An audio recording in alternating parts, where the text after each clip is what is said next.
and find out the AL or AH. Press the button one more time, and you can adjust the temperature according to your requirements. After adjusted, please remember to press the set button to save it. Okay, and except the low temperature around and high temperature around, actually our incubator still enjoys the low humidity around. Also press the set button for 3 seconds and find out the AS. Our factory setting is 45%. You can adjust it according to your requirements, like the 50%.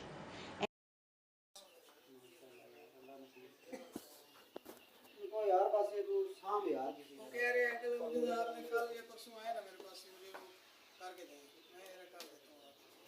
ये तीसरी मंजिल के ऊपर कमरा बने हैं लेंटर पे है।